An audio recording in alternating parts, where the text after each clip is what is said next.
안녕하세요, 여러분. 오늘은 언어의 본질 함께 공부해 보도록 하겠습니다. 언어의 본질에는 언어의 자의성, 사회성, 역사성, 창조성, 그리고 규칙성이 있습니다. 규칙성은 미래엔 교과서에는 안 나오지만 선생님이 얘기해 줬습니다. 자, 언어의 자의성부터 살펴보겠습니다. 언어의 의미, 즉 내용과 말소리, 형식의 관계는 필연적이 아니라 임의적이란 뜻입니다. 여기서 임의적이라는 것은 자의적이라는 말과도 굉장히 일맥상통한다고 볼 수 있겠는데요. 필연적인 건 아니고 임의적이거나 자의적이다 라고 표현하면 되겠습니다. 자의적이라는 것은 일정한 질서를 무시하고 제멋대로 한다라는 뜻이에요. 그래서 교과서에 이렇게 나무에 대한 예시가 나와 있는데요. 요것에 대해서 우리 한국어로는 뭐라고 하죠? 자, 나무라고 하죠. 그렇지만 영어로는 tree라고 합니다. 그 다음에 중국어로는 슈라고 한다고 하고요. 일본어로는 기라는 그런 말소리, 형식을 가지고 있다고 해요. 여기 보면 의미는 지금 동일한데 이에 대한 말소리 형식이 굉장히 다양하죠. 이래도 되는 걸까요? 되는 거라는 거예요. 왜냐하면 여기 있는 이 의미, 내용과 말소리, 형식의 그런 관계가 필연적인 게 아니기 때문입니다. 임의적이고 자의적이기 때문에 이렇게 다양한 그런 말소리, 형식을 가질 수 있다라는 뜻입니다. 자의적이라는 단어를 우리가 평소에 잘 안 쓰기 때문에 좀 헷갈리실 수 있는데 잘 살펴보시면 별로 헷갈리지 않으실 거라고 생각합니다. 그 다음은 언어의 사회성입니다. 언어의 사회성에서 가장 중요한 표현은 언어는 그 언어를 사용하는 사람들 사이에, 즉 그 공동체 사이에 그 사회적 약속이라는 것입니다. 약속입니다. 우리가 사실 이렇게 대상에 대해서 아무 그런 이름이나 붙여도 된다고? 제멋대로 해도 된다고? 그렇다면 막 붙여서 막 불러도 되는 거 아니야? 라고 생각을 하실 수가 있습니다. 하지만 그렇지 않다는 거예요. 왜냐하면 언어는 그 사회적 약속이기 때문입니다. 그래서 교과서에 나와 있는 예시로 이런 것들이 있었죠. 펜을, 자, 프린들 주세요. 예, 이 사례 다 알고 있을 겁니다. 펜을 펜이 아니라 프린들로 바꾸어서 부르면 어떨까라는 예시가 있습니다. 자, 그럼 여러분 어떻게 될까요?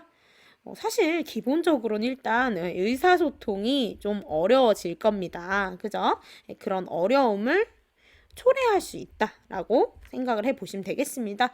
이거 말고도 그 침대를 사진이라고 부르게 되는 그런 예시도 있었죠. 예, 그런 것들을 함께 생각해 주시면 되겠습니다.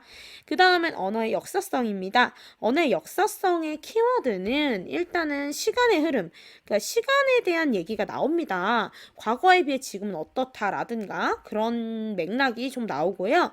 언어는 시간의 흐름에 따라 끊임없이 생성, 소멸, 변화한다는 것이 바로 언어의 역사성입니다. 자, 여기서 생성, 소멸, 변화한다고 했는데 여기서 변화하는 것에 대해서는 일단 소리가 변하는 게 있고요. 또 의미가 변화하는 예시가 있습니다. 언어가 한번 딱 생겼다고 고정적이고 그런 게 아니에요. 그리고 비슷한 그런 의미를 지닌 말들은 둘이 싸워서 한 명이 아니죠. 하나의 단어가 이기기도 하고, 그렇습니다. 참 재미있는데요. 우선 언어가 생성한다라고 하면 또 역사성에 해당되거든요. 언어가 생성되는 예시 뭐가 있을까요? 스마트폰 같은 거 있습니다. 이런 거 예전에 없었기 때문에 없는 말이었죠. 그런데 이런 물건이 생기면서 또 언어가 이렇게 생성된다라고 보실 수가 있겠습니다. 그런가 하면 지금은 소멸한 그런 말들도 있습니다. 이 예시로 교과서에서 많이 나오는 것이 이제 그다음에 즈문 요런 거 같이 나옵니다. 온과 즈문. 자, 온은 100을 의미하는 것이었고 즈문은 1000을 의미하는 것이었습니다. 하지만 우리가 지금은 100이라고 하죠. 그리고 즈문에 대해서도 우리가 잘 쓰지 않고 1000이라고 하죠.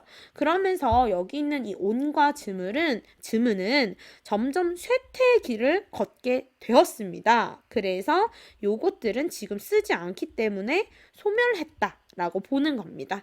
이런 것처럼 우리가 언어가 시간의 흐름에 따라 소멸한 게 있다면 또 역사성의 예시라고 보실 수가 있겠습니다. 그 다음은 언어의 그런 변화, 시간의 흐름에 따른 변화를 함께 살펴보겠습니다. 우선 소리의 변화로는 교과서에서 대표적으로 나오는 이 나무가 있습니다. 얘가 이전에는 나무라고 쓰였어요. 이게 옛날에 이렇게 쓰였던 형태인 거죠. 그러니까 형태라기보다는 그 말소리가 이렇게 나무라고 쓰인 거죠. 그러다가 그렇죠. 나무로 지금 정착했죠. 이게 바로 시간의 흐름에 따라 소리가 변화한 예시에 해당한다고 볼 수 있습니다. 그럼 의미가 변화한 예시로 정말 많이 나오는 것이 바로 그렇죠. 어리다입니다. 어리다는 우리 그 훈민정음 어제 서문에 보면 나라 말씀에 뒹기게 달아 문자로 서로 삼았디 아니할세 이런 전차로 어린 백성이 라는 표현이 나오죠. 여러분 어린 백성이 그럼 이거는 나이가 어린 백성만 두고 얘기를 하는 걸까요? 아니겠죠. 그럼 뭘까요? 어린 백성이라는 거는 어리석은 백성들이라고 하는 거예요. 그래서 어리다는 어리석다. 그쵸? 어리석다. 라는 의미를 가지고 있었는데 지금은 나이가 이제 적다. 그런 의미로 지금 의미가 변화했다는 겁니다. 이런 예시들 잘 생각해 주시면 될 것 같아요. 그 다음은 언어의 창조성입니다. 언어의 창조성은 이미 알고 있는 언어를 가지고 새로운 표현을 우리가 무수히 만들어낸다는 것입니다. 그래서 김이라는 단어를 알고 또 밥이라는 단어를 알면 우리는 김밥을 또 만들어낼 수 있다는 거예요. 그런데 이게 김밥만이 아닙니다. 요게 좀 이제 문학계에서 참 재미있는 그런 요소인데요. 김밥 말고 친구들이 많이 얘기한 게 뭐 토마토밥, 그쵸? 볶음밥, 뭐 주먹밥, 뭐 이런 식으로 다양한 이미 알고 있는, 이미 있는 그런 언어들을 가지고 우리가 얼마든지 이렇게 새롭게 창조해내서 새로운 표현을 무수히 만들 수 있다는 겁니다. 그쵸? 문장 단위에서도 그렇게 할 수가 있겠죠. 그래서 이런 부분에 대해서 우리는 언어의 창조성이라고 하고 그리고 그 올레길, 바웃길 뭐 이런 것도 올레, 길 이미 있던 말로 뭐 바우, 뭐 길, 뭐 가로수, 길 이렇게 우리가 무수히 새로운 표현을 만들죠. 이런 것도 창조성의 예시라고 볼 수 있겠습니다. 자, 마지막으로 언어의 규칙성입니다. 언어엔 일정한 규칙이 있어서 그것에 맞게 사용해야 돼요. 우리가 문법을 배우고 지키는 이유라고도 볼 수가 있겠죠. 내가 밥을 먹었다 라고 하죠. 자연스럽죠. 근데 이걸 갖다가 갑자기 밥을이 아니라 밥을 먹었다라고 하면 안 되는 거죠. 밥을 먹었다. 안 되는 거죠. 그쵸? 요거는 안 되죠. 왜냐면 우리가 규칙을 지켜줘야 되니까. 요런 게 언어의 규칙성이라고 볼 수 있겠습니다. 자, 빠르게 살펴보았어요. 그럼 이제 교과서 예시를 좀 보면서 또 점검을 하고 넘어가도록 하겠습니다. 일단 이 언어의 본질 학습 목표는 언어의 본질에 대한 이해를 바탕으로 하여 국어 생활을 할 수 있다입니다.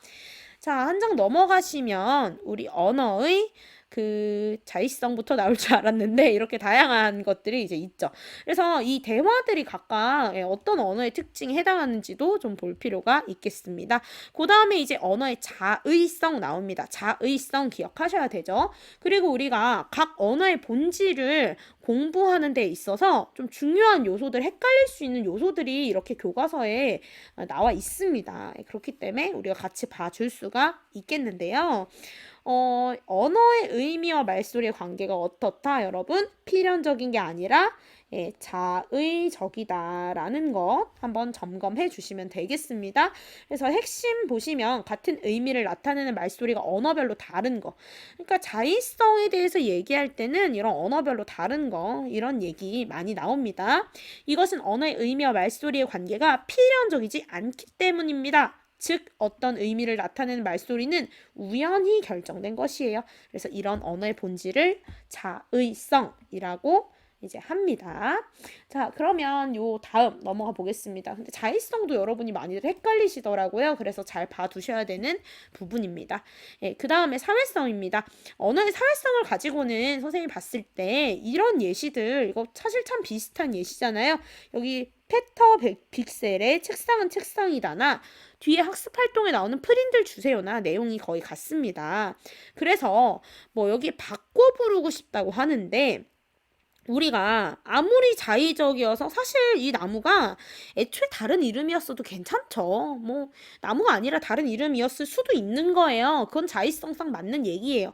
그렇지만 여기 이런 부분을 보시면 그렇다고 해서 우리가 자기 맘대로 바꿔 부르면 안 된다는 거예요. 이게 또 맥락이 있죠, 여러분. 자의성 배우고 사회성 배우고 마음대로 바꿔 부르는 건 또 안 된다는 거예요. 왜 그러냐? 여러분, 언어라는 건 기본적으로 의사소통의 수단입니다. 우리는 언어를 통해서 의사소통을 합니다. 그러려면 서로 그 의미가 통해야 돼요. 그러려면 사회적으로 약속한 건 지켜줘야 됩니다. 그래서 이 말소리를 마음대로 바꿔 부를 수가 없어요. 하지만 만약에 이 사회 구성원들이 합의를 했다면 어떨까요? 예를 들면 자장면 있잖아요. 우리가 자장면이 표준어였단 말이에요. 그러나 지금은 짜장면도 표준어가 됐습니다. 이거 얼마나 통쾌한지 몰라요. 자장면이랑 짜장면. 왠지 그게 더 맛있어 보여서 저 요거 이게 되게 좋아하거든요. 예, 요것도 이제 가능하다. 이렇게 됐다라는 겁니다. 뒤에 이제 학습 활동이 나오는데요. 이런 거 언어의 사회성에 관련된 예시이기도 합니다. 왜냐하면 언어는 그 언어를 사용하는 사람들 사이에 뭐예요? 사회적 약속이에요. 그러니까 그 규범을 또 바꿀 수 있어요. 우리끼리 합의가 된다면요. 그쵸? 하지만 한 개인이 언어를 마음대로 바꾸면 의사소통에 어려움이 생겨요. 그래서 안 돼요. 이런 언어의 본질이 사회성이라는 겁니다. 그래서 선생님이 아까 여기 좀 잘 보자고 했죠? 예, 사람들 사이에서 정해진 언어를 개인이 마음대로 바꿨을 수 있다 없다? 예, 없다라는 겁니다. 없어. 바꿨으면 안 된다라는 겁니다.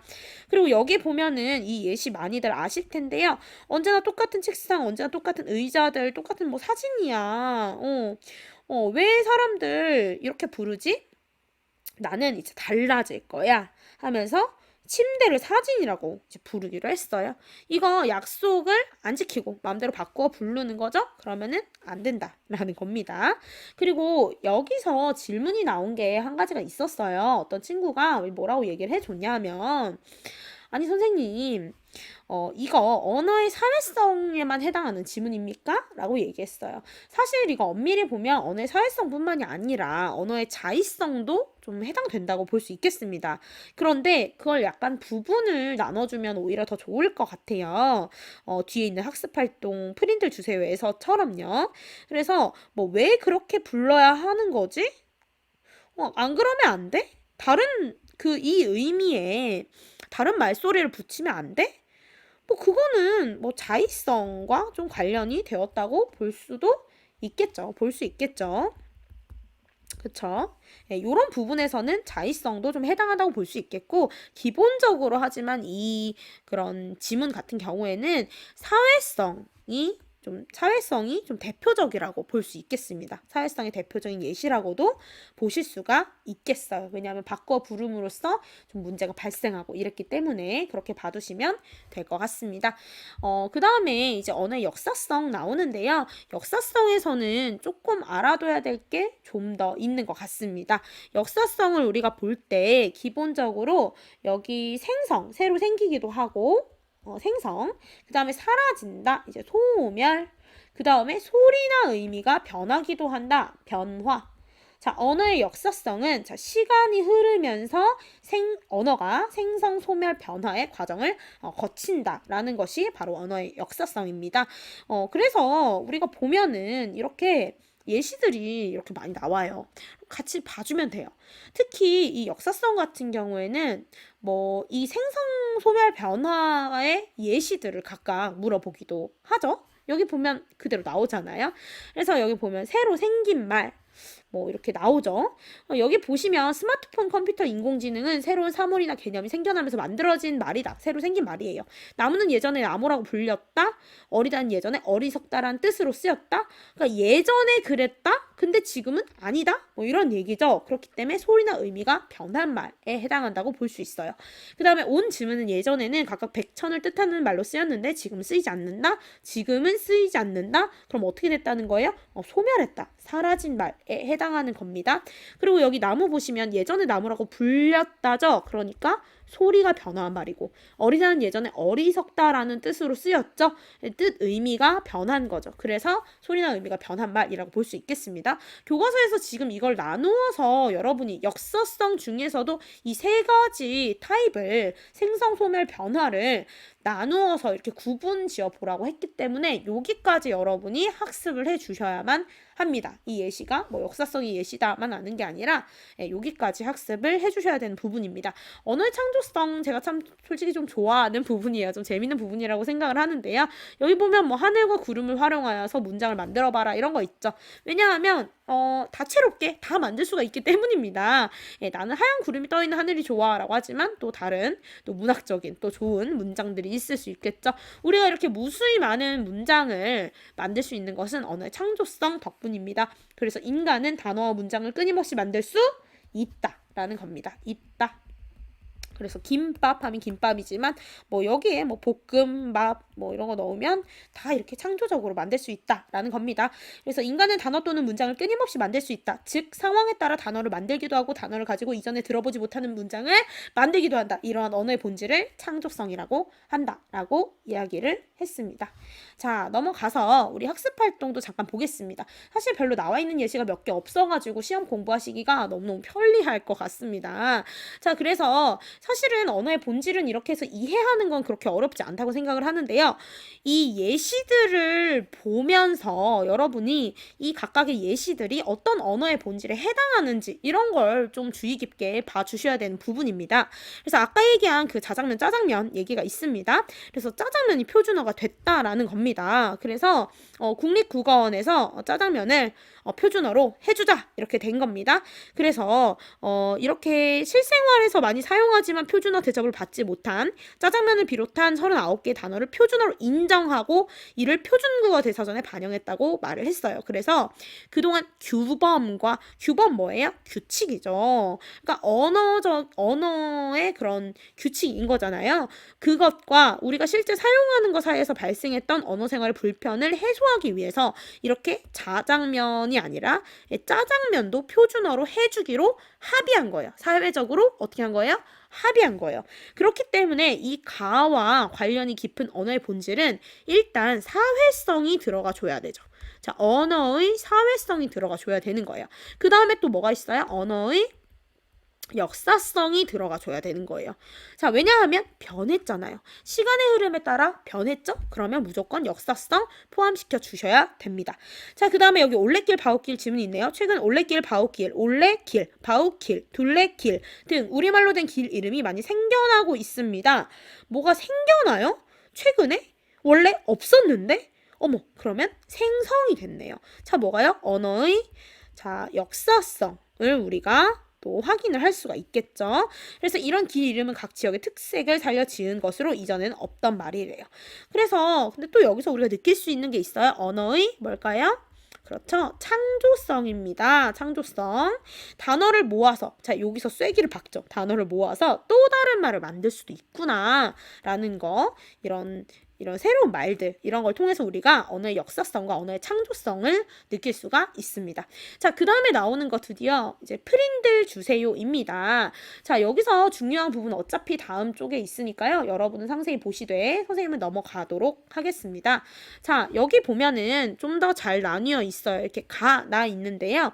자, 여기에 들어간 언어의 본질을 파악해 보자. 물론 이게 하나의 스토리입니다만 각각 부분에 좀 더 이제 뭐 언어의 뭐 어떤 본질과 더 관련이 있는 부분이 있겠죠. 누가 걔를 걔라고 했냐고? 네가 그런 거야. 너와 나와 입안에 있는 아이들과 이 학교와 이 마을과 이 주와 이 나라의 모든 사람들이 우리 모두 그렇게 하자고 어떻게 한 거야? 약속한 거야. 자, 약속한 거라고 지금 얘기를 했어요. 약속이라는 단어 여러분 바로 보시자마자 약속이라고? 자, 그러면 언어의 뭐예요? 언어는 사회적 약속이다. 그 구성원들 사이의 사회적 약속이다. 언어의 그렇죠. 사회성이라고 우리가 보아야 하는 거예요. 언어는 그 구성원 사이의 사회적 약속이다 라는 겁니다. 그리고 사실 여기 보면은 너와 나와 입안에 있는 아이들과 이 학교와 이거 그 공동체를 얘기하는 거잖아요. 그래서 그 언어를 사용한 사람들 사이의 사회적 약속이라는 걸 우리가 알 수가 있겠죠. 그 다음에 자 여기가 프랑스라면 그 털복숭이 4발 짐승은 다른 말로 자 좀 귀엽죠? 그려드리도록 하겠습니다. 귀여워. 그쵸? 좋아요. 요것은 다른 말로, 그러니까 시행이라고 불렸을 거야. 우리말로는 개지, 독일어로는 하운드다. 이렇게 전 세계적으로 다른 말들이 있어. 라는 거. 자, 여기 보니까 의미는 어때요? 얘 의미는 같죠? 의미는 같아요. 의미는 같단 말이죠. 네. 의미는 동일한데 지금 여기서 지금 부르는 말들이 다르잖아요. 이거 기억하세요? 그쵸? 말소리와 의미 사이의 관계가 필연적이지 않다. 그래서 자의적이다. 그래서 언어의 자의성과 좀 아주 관련이 깊은 그런 예시라고 우리가 볼 수 있겠습니다. 네, 여러분 지금 수고 너무 많으셨고요. 그리고 우리 아까 봤던 그런 판서 자료 그리고 예시들 여러분 기억하시죠? 네, 잘 공부해서 언어의 본질에서 좋은 점수 받기를 바라겠습니다. 여러분 감사합니다. 시험 잘 보세요.